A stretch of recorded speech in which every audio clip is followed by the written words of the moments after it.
Hello, everyone. Welcome to Law Talk series. My name is Precious Tuju Kusanjia, and I want to welcome you to Thank God It's Friday. Yeah, this is the first Friday in 2000 in May 2019, and I wasn't going to make any video today. Today is not my normal official video day. As you can see, I'm even dressed, not corporately dressed and all that. So, but I came to court to do one or two things, collect some judgment that was given in my favor, or in the favor in my client's favor, and do one or two things. But I met somebody downstairs, and she was sharing her experience with me after the demise of her dad and all that. So, something struck me, and I said, okay, let me just do a video. You can see I'm in the court setting. I'm actually in the court setting. I'm not in my office.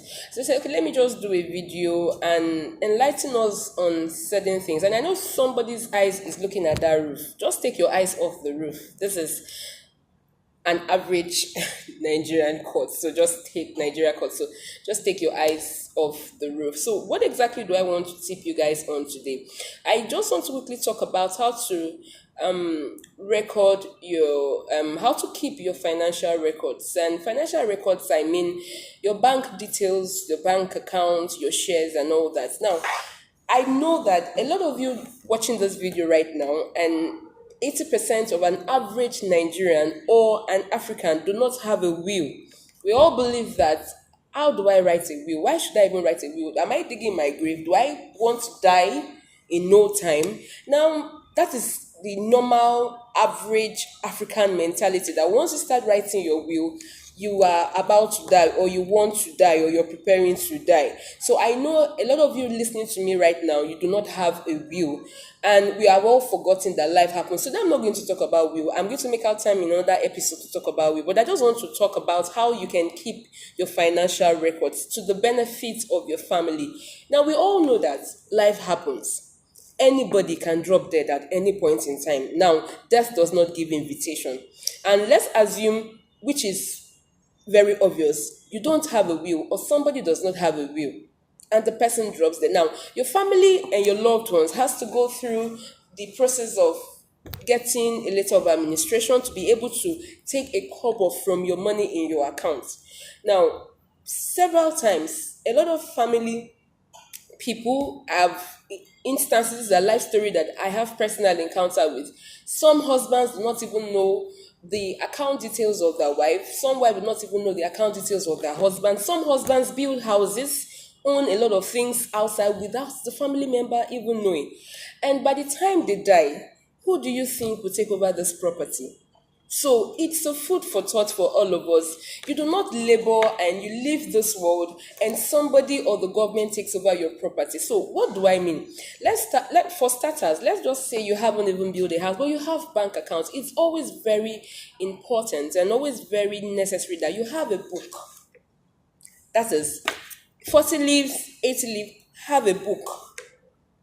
In that book, write down all your account details, that of your husband, that of your wife, that of your children, any shares that you have ever bought, any property that you've ever had. Write the name of the property, the street, the documents that you have, the whom those documents are with, the stage of that document. If you're trying to perfect your property, for example, the stage at which you are, document everything, have it in a book, make sure that it's a book. Even your ATM card, write your PIN number there.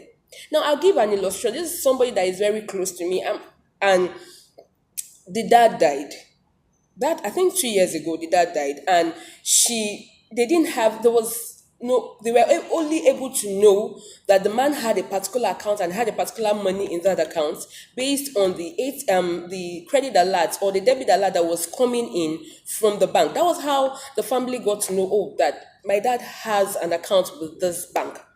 And though the money wasn't even up to 500,000, but we all know that 450 or 400,000 naira today can do a lot of things. And these children are not, they're like, oh, they just want to, one is already in school and the other one is just about to gain admission, and the mom is just the only one paying for them. So they don't even have enough money to do letters of administration. So what the girl was doing with that old money was to buy a recharge card. That was what she was doing with the money. Now imagine if the dad had a booklet that he wrote down those things, and at the point of his death was able to reveal to the daughter. All the daughter needed to do was to use the ATM to be withdrawing the money at intervals. Now you may not understand this thing, but it's very important. And I'm not asking you to write down all your financial records in one place and keep them carelessly. No, you write them down in one place and find a safe place to keep them. Somehow keep them where your important documents are. Somehow somebody will get there, your close relative would get there, and they will discover this thing. These things are very important because a lot of people die unawares. And trust me, no bank is going to notify you of your loved one's account records, except you take a letter of administration to them, and they will and because that administration letter is that mandated to write the amount. That is the only time they don't come to you. You're the one that goes to them. So, in one word, please, even if you have 1 naira in your account, any account that you have in this life, write the account details down, the full details.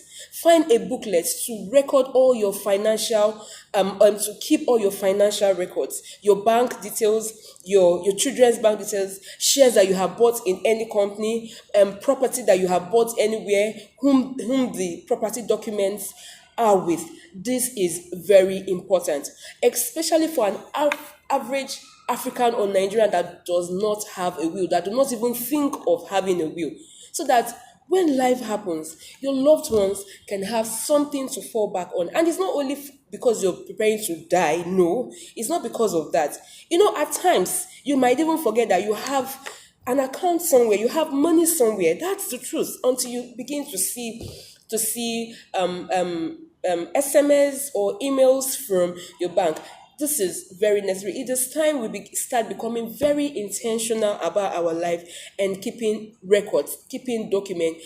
Keeping documents cannot be emphasized. Now, let me just say this here, that whenever you're carrying out an instruction to the bank, you're writing a letter to the bank to carry out the instruction. For example, you have an account and you want a standing order debit and credit into your children's accounts. Please, when you go with that letter, ensure that the bank endorses it and you keep your evidence. You will not understand this until issues come up and you will need something to prove about 1 or 2 things or 1 or 2 transactions. So that's all I'm going to be taking on this video, guys.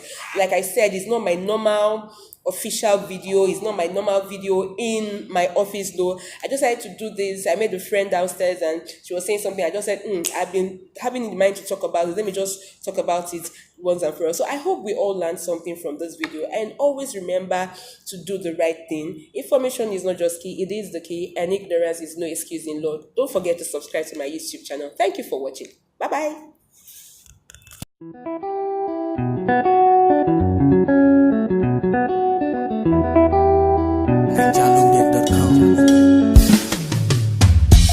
I call you baby. Some people don't know I call you baby. They say I'm crazy. No be my photo, you drive me crazy. You better see they do me. I carry on my top on my head.